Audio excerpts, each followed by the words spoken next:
In 1963, a man in central Turkey knocks down a wall in his basement to renovate. Behind it, there's a room he's never seen. Behind that room, a tunnel. He keeps going because the tunnel keeps going down into the dark under his own house. What he found was a city carved straight down into the rock, 18 levels deep. It could hold 20,000 people, and nobody alive knew it was there. The reason it was built isn't what you'd guess. The place is called Derinkuyu, in the Cappadocia region of Turkey. The name means deep well. To understand it, you have to understand the rock it's cut into. Millions of years ago, volcanoes near here buried the whole region in ash. That ash hardened into a soft stone called tuff.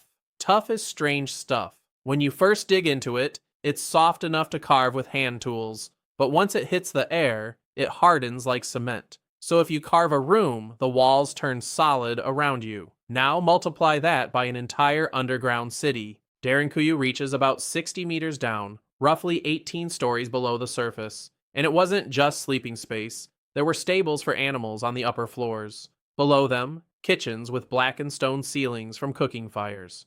Below that, wine presses and storage rooms for grain and oil. Deeper still, a chapel, a school, and wells for fresh water. The whole thing breathed through more than 50 ventilation shafts. One of them runs the full depth, doubling as a well that the people on every floor could draw from. Fresh air came down those shafts even 60 meters below ground. Whoever designed this understood that 20,000 people underground need to breathe.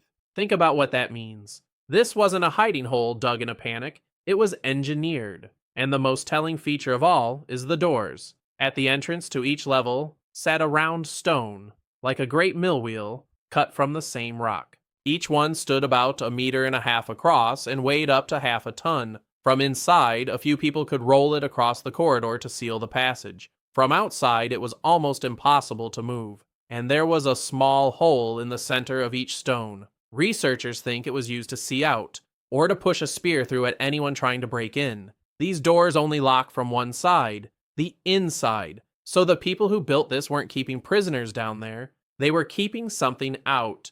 The oldest parts may go back to the Phrygians, around the 8th century BC. Some archaeologists argue the very first chambers are older still, but the city really filled up centuries later under early Christians. Cappadocia, in the first few centuries AD, was a dangerous place to hold an unpopular faith. Roman patrols came through. Later, Arab armies swept across the region during the wars with Byzantium. When raiders appeared on the horizon, the people of the villages above went down. They drove their livestock into the upper stables. They carried down food, lamps, and children into the dark. Then they rolled the great stones shut, level by level, behind them. A raider who found the entrance would face a maze. Narrow tunnels forced anyone coming in to bend low and move single file. One defender, waiting in the dark, could hold a passage against many. And if a level fell, the people sealed the next stone door and dropped deeper. Families could live down there for weeks, by some accounts, waiting for the danger above to pass. And here's the detail that does something to me. Derinkuyu was connected by a tunnel several kilometers long to another underground city called Kaymakli. An entire population could move between two hidden cities without ever stepping into the sunlight. And Derinkuyu is not the only one. There are more than 200 underground cities of various sizes scattered across Cappadocia. Dozens of them have at least 2 levels. And in 2014, in the city of Nevşehir, demolition crews clearing old houses for a housing project hit a void.